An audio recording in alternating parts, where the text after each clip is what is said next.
Hello everybody.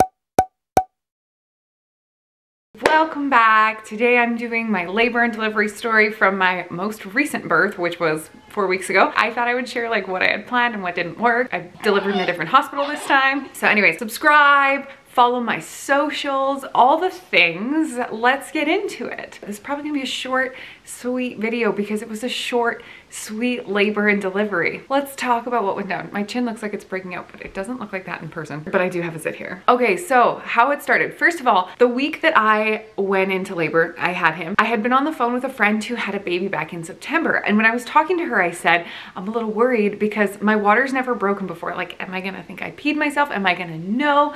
And the part of the issue is that the closest place to deliver is in Calgary, which is about 45 minutes from where I live. And we do have a hospital here, and in case of emergency, you can deliver a baby here. They deliver about 7 a year, but obviously not ideal. They're not set up for it. And if there's an emergency, there's only so much they can do to help. You know, you shouldn't go here. Not recommended. So for my older daughter, who's now 7, I had wanted to deliver her at South Health campus in Calgary. And the reason I chose South Health was because it was a newer hospital with only private rooms, and that was something I wanted, because who doesn't want a private room if you can get one? So that was my plan, but I ended up being high risk and I had to deliver at the Foothills in Calgary. So Foothills, didn't mind it, wasn't so bad. The only issue I had was it's really hard to have your newborn. Oh my goodness. The only issue was like when you have a newborn and they're immediately taken to the NICU, it is very challenging when you can't hold them, when you can't really see them. And then she was transferred to a different hospital, and I was put into the postpartum area of the unit, which is a shared room, and I was sharing a room with somebody who had their baby right next to them. And I was on the outer side, so I was closer to the door where you come in, and they had tons of visitors coming and going, and the curtains didn't offer complete privacy. It was just really not ideal. However, I was only there from, like, I delivered her at 2 a.m. and I was only there until like 10 a.m. when I insisted that I should be allowed to go to the other hospital and spend time with her. So I wasn't there for a super long time, but I will say when I was there, it was extremely challenging being that mom who can't have their baby with them and then listening to the mom next to you enjoy their time with their newborn and their loved ones, and they're soaking it all in and they get to go home. It was hard. So not the hospital's fault, but you know, not cool. Didn't like that part, and I was only there for so long. The labor and delivery was fine. I had no control over really anything except for pain management. And so with her, I had a little bit of fentanyl, which is pertinent to the story that I'm about to tell for his labor and delivery. So let's get into it. I had told my friend that I was concerned I wasn't gonna know when my water was gonna break. Fast forward a few days, Saturday morning, my husband and I had decided to sleep in, but at this point it was 7:15. And I was laying on my side and I felt like a little pop. And I was thinking, wouldn't that be wild if my water just broke? And at this point I was about 5 days from my perceived due date. Something I never mentioned because I knew people would come at me was I thought my due date should be November 3rd based on the first day of my last menstrual cycle, which is how they say they track pregnancies. And I had a very consistent cycle. So I was like 90% sure November 3rd was my due date. They predicted me at November 10th based on my first scan when I was like 7 weeks along. So a week different from mine, but I decided not to include that information because A, I thought I was correct. I know, I'm arguing the medical professionals, but I know when the first day of my last menstrual cycle is, and you can't just change the day I got pregnant based on what size you think the fetus is, because at that point they can't even really, actually at any point in the pregnancy, it can be challenging to measure accurately. So I decided that I was just gonna go on November 3rd because not only did they guess November 10th, but a lot of times during the pregnancy, they'll change your due date as you go based on where they think the baby's at. So I was like, November 3rd. I'm just gonna tell people November 3rd. So that's what I did. So it's 5 days before my predicted due date, November 3rd, and I feel this little pop and I sit up and I feel a gush and I'm like, okay, my water just broke. So I say to my husband, my water just broke, and I head to the bathroom because I'm going to change, I'm gonna braid my hair. I had this whole thing planned. He wanted to go to the hospital as soon as my water broke because we are just a little ways out and you never know with like traffic and stuff. So the plan was Emily's water breaks, we go to the hospital. If they turn us away, we just head down the street to the mall while it progresses. And then we can do some walking, maybe get some food, you know, enjoy these last few moments of just us together. So we had this whole plan in place. Now, I've never had a natural labor. I've only ever been induced. So when I was induced with my daughter, it progressed pretty quickly. based on like how quickly it typically progresses when you're induced. And so because of that, I thought that my labor and delivery with him would probably go pretty quickly as well, because he was my second, and because with being induced, it already had gone pretty quickly. So I was like, maybe my body will just be like good at it. It'll go fast. So I'm braiding my hair and I have a contraction and I'm like, ooh, okay. You know, it's like that discomfort, really intense, like period cramping. And I'm like, okay, this is okay. Get through it, keep going. I finished braiding my hair and I have another contraction. So at this point, I looked at the time for my first one and I look at the time for my second one, and they're 5 minutes apart. So I think to myself, okay, there's no way that I'm having contractions 5 minutes apart.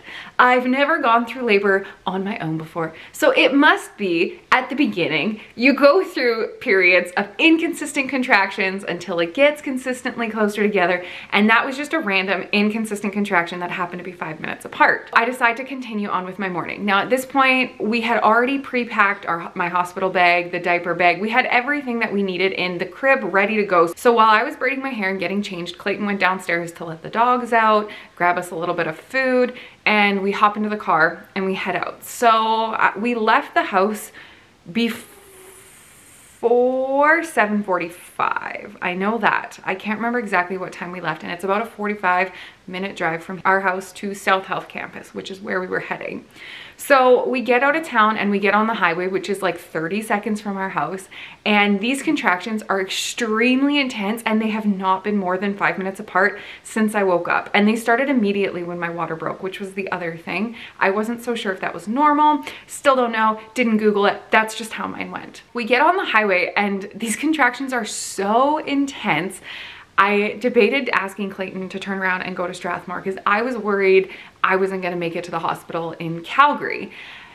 But I just decided to suck it up. I felt like I was probably being a baby. There was no way we're not going to make it to Calgary. My labor just started. And on top of that, I didn't want to worry Clayton. And I was probably just being a baby. There's no way it's that bad already. So on the way there, my contractions are getting closer and closer together. It feels like to me anyways. I had decided to stop timing them because I was worried that I was going to panic if they were too close together. So I was like, you know what? Timing them isn't going to make a difference at this point. We're already on the way there.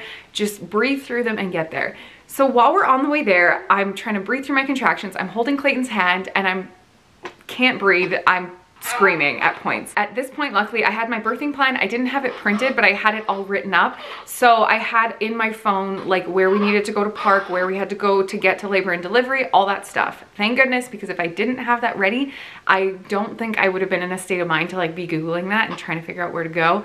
So we got there and I direct Clayton where to go. We get into the building and we have to go up an elevator. And when we come in, there's like a line of wheelchairs. So Clayton says, do you want me to grab you a chair? And I say, yes, please. I'm in the middle of a contraction, so I'm like, just suffering. The contraction lets up, the elevator dings, and I say, okay, I don't need the chair, and immediately go into another contraction and say, okay, give me the chair. So he gives me the chair, we get on the elevator, we go up to labor and delivery, we go in. Now I had packed all my own bags and I had put my wallet, which had my healthcare information, in my backpack, and I hadn't told Clayton where it was because I didn't think we were gonna be getting to the hospital when I was delivering a baby. You know, I thought we were going to be getting there when I was in labor. So we get there and Clayton says, as we get up to the desk, we're having a baby. I'm still like screaming. And the ladies are like, okay, do you have your healthcare card? Who's your doctor? And I'm trying to get out all my information and I'm having contractions and I'm trying not to make too much noise because I'm in like a communal space and it's hard, man. But luckily there was like nobody else around. It was the two ladies behind the desk and I didn't see another person in the unit until another contraction started. I guess I started making too much noise and a bunch of the nurses came running out of the nursing station. So they get me into a room. At South Health, they have private rooms, and the cool thing is you labor, deliver, postpartum, everything in the same room typically. So they push me into room 1 and I'm trying to follow their instructions. So they're asking me to like take down my pants so they can check me. And I'm like, dude, I'm in the middle of a contraction. Like I can't see anything. I can't breathe. Oh my goodness, I'm puking because I'm a chronic puker, so I puked in my labor with Laura. Why wouldn't I puke in my labor with Mickey?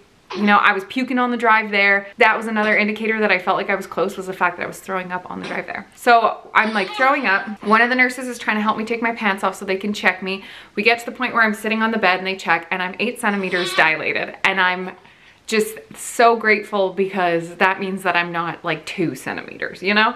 So I look at the clock and at this point I think, okay, like still I have to have a couple hours because it's only 8:30, right? Like it's only 8:30. I have to have a couple hours until I deliver. My water broke an hour and 15 minutes ago. While I'm sitting there, they're trying to figure out how to make me comfortable. They offer me a gown. I had brought my own gown, and Clayton offered to get it from my bag, and they had a hospital gown and they were trying to help me put it on. I can't do any of this work to change myself. I just can't. But I'm so uncomfortable. I also can't let them do it. I mean, it's labor. Of course you're uncomfortable. So at this point, I'm literally in a t-shirt. There's like doctors and nurses trying to check me, trying to help me.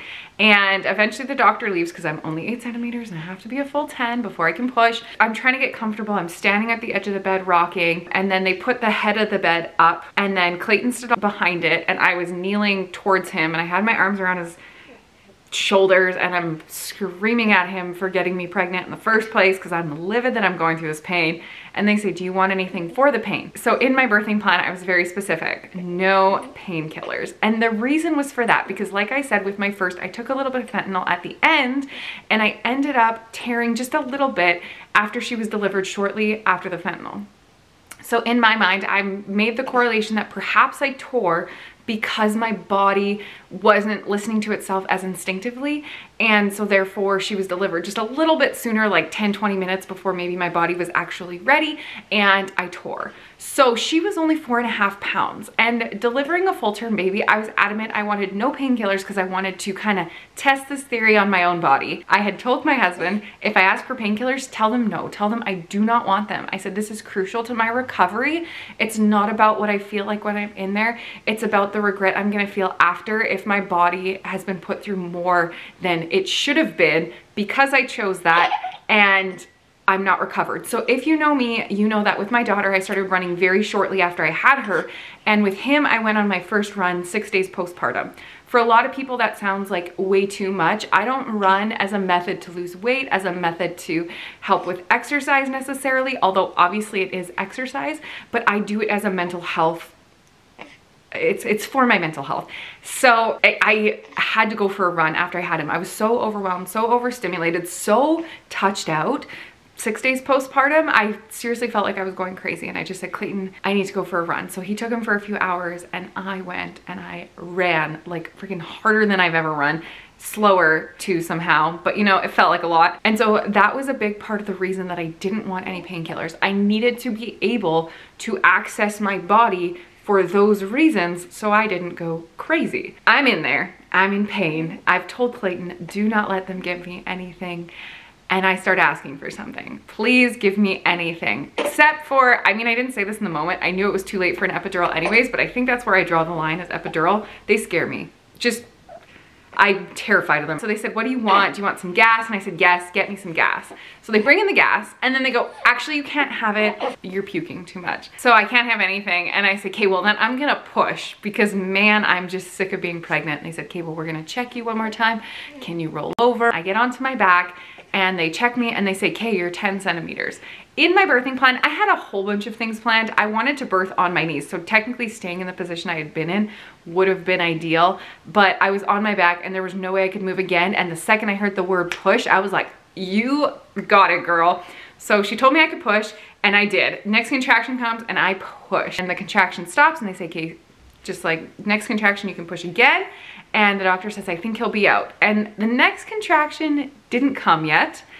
And then she says, okay, push. So I don't know if she thought the contraction was coming or what. I didn't care if there was a contraction or not. The baby was coming out. So I start pushing. I'm sure I went into a contraction partway through this push. Who knows? It all happened so quick. He was out is the point. So it was like a contraction and a half before he was delivered. No tearing. Huh. He was born before 9 o'clock in the morning. So less than 2 hours from the time my water broke to the time he was born. We had to drive the 45-minute hospital drive in that time. Obviously, it was like the craziest 2 hours of my life, but it was a perfect labor and delivery. And I remember saying after Alora, I would rather go through labor and delivery with 100 babies than ever be pregnant a day in my life again, because pregnancy was so hard and labor and delivery with her was so easy. With him, Turns out it's the same thing. Pregnancy with him was honestly probably harder than pregnancy with Alora was. The only difference is I didn't have the stress of like a high risk pregnancy, and I had the support of a like close partner. All of that kind of stuff made it different, but it definitely didn't actually make it easier. I was a lot sicker somehow. I was a lot more exhausted somehow. So that part was like really challenging. When I tell people like pregnancy is hard on my body, it is hard on my body, and my body doesn't respond well to pregnancy, and that's okay because it makes up for it with my super easy labor and deliveries. After he was born, they ended up moving us to a different room just because the room we were in, they said typically is for situations like that, like where someone comes running in and they need the first door there because they're about to have a baby. So they moved me down a couple doors. You get your own menu to choose from, so you call down and they bring you up your food, whatever you chose from the menu, which is pretty cool. My nurse said to me, well, because you didn't have any pain medicine, you don't have to wait 24 hours, you don't even have to wait 12.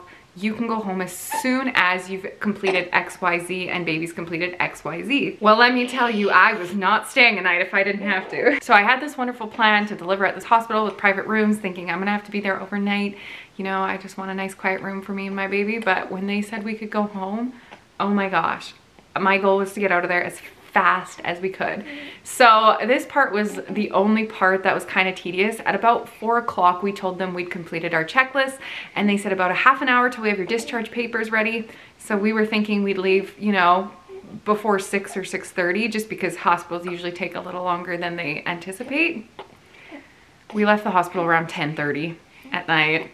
Might as well have just stayed for the night. Yeah, it was just like, it was such a wonderful experience. Labor and delivery for me is like the pinnacle of the whole pregnancy situation. You know, it's like you go through those 9 months, and not for everybody, but for me, both times, absolutely treacherous, absolutely awful.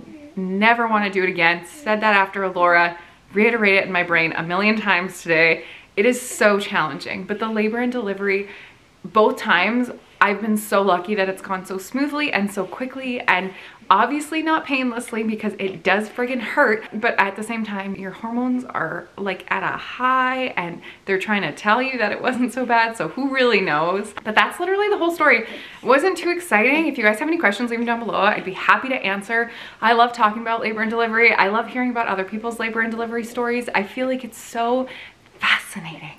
And they're also unique and individual, and not even just from person to person, but from pregnancy to pregnancy. So yeah, that's how it went. And we've been home and enjoying it for the last 4 weeks, and my goodness, I wouldn't change it for the world. So anyways, thank you guys so much for watching. I hope you guys enjoyed this video. Give it a thumbs up if you did. Make sure you subscribe. The content will be coming more. The whole family had the flu this week except for me, which is why I'm still like up here and everybody else is like recovering. Love it for me. But it definitely put a little bit of a damper on the plans I had for my vlogging and stuff this week. Hopefully we'll catch up on that next week, but who knows, because life with a newborn is unpredictable and I am already not good at the scheduling. So thank you so much for watching. I'll see you guys in the next video. Bye!